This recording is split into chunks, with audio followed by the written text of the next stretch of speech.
Hallo und herzlich willkommen zu einem neuen kleinen Twizy-Video. Heute geht es um das Thema Hinterbremse. Und zwar bin ich da jetzt dabei, ein Alternativprodukt irgendwie zu evaluieren, ob wir das hinbekommen oder nicht. Also so wie vorne wird es nicht mit einfach reinschrauben und fertig. Aber ihr seht hier gerade mal ein paar Trümmer rumliegen. Das ist eine alte Halterung. Das ist die neue Halterung. Hier weiß ich zum Beispiel nicht, wie ich die hier aufbekomme. Muss ich auch erst gucken, was ich mache. Das ist der neue Bremssattel. Den gibt es im Prinzip bei Ali in beliebigen Mengen zu sehr günstigen Preisen. Also wenn wir den einigermaßen hinkriegen, haben wir halb gewonnen. Die Beläge sind im Regelfall mit dabei. Ja, und das hier ist jetzt gerade die Konstruktion, um hier ein Muster zu machen, denn ich habe Schwierigkeiten. Der passt nicht genau rein. Jetzt habe ich hier erstmal ein Holzmuster gefräst und will jetzt mal versuchen, ein Funktionsmuster aus Stahl zu machen. Und dazu habe ich mir hier eben die Zeichnung gemacht. Die übertrage ich jetzt hier auf eine Klebefolie und dann die Klebefolie auf das Stahl und dann arbeiten wir weiter.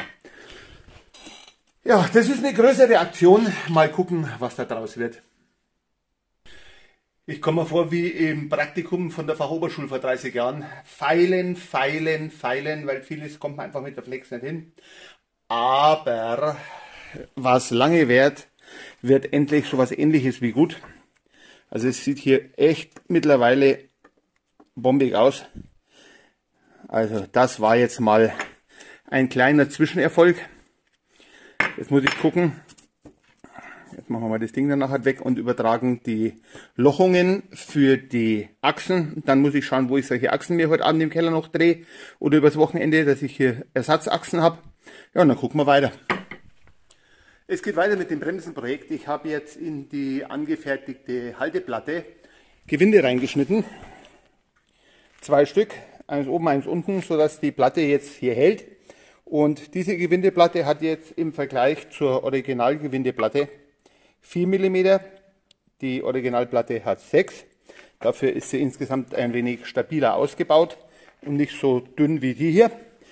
Und die Originale ist irgendein Gussteil, die hat auch so 6, 7 mm ungefähr. Aber jetzt kommt es quasi darauf an, ob wir jetzt hier, wenn wir dann da den Sattel dran machen, ob dann hier noch der Bremsbelag reinpasst dazwischen.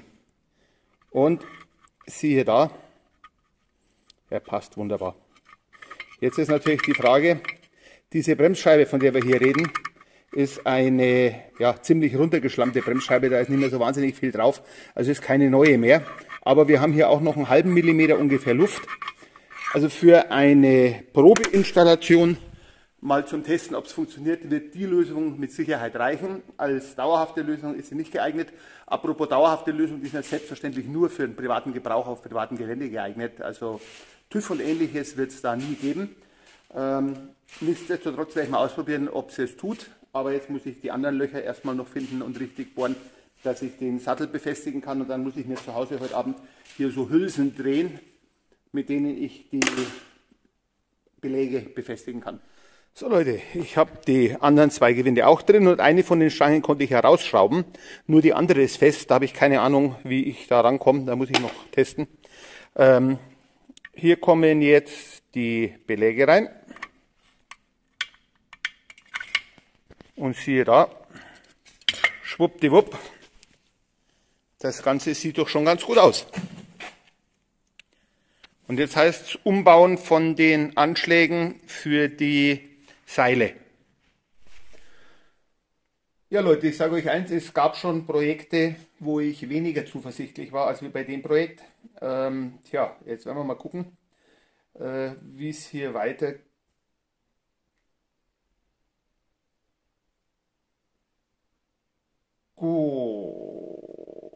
Ich sehe gerade ein Problem. Boah, ich habe gerade wieder geschwitzt, aber ich glaube, das Thema hat sich gerade in Luft aufgelöst.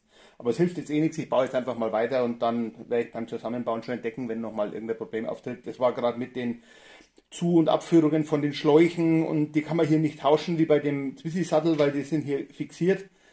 Das war jetzt gerade nicht so die Überraschung, aber okay, wir werden sehen, wie es weitergeht. Was ich jetzt schon mal gemacht habe, ist, ich habe hier von dem Originalsattel das Bowdenzug-Widerlager entfernt, habe das hier etwas abgewickelt auf die Folie, wie es aussieht, wenn man das quasi streckt. Und hier hinten den Ansatz, der, ich zeige es euch mal, der normalerweise hier drauf sitzt. Also, der sitzt normalerweise hier drauf und passt schön.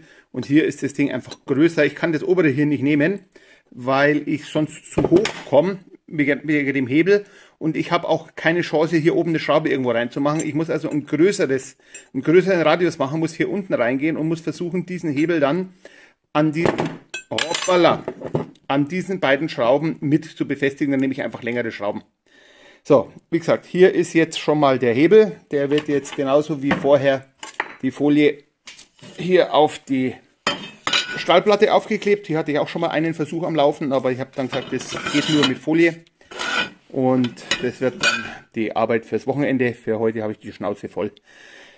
Für heute reicht. Ich wünsche euch was. Schauen wir mal, wann das Projekt wieder weitergeht. Tschüss.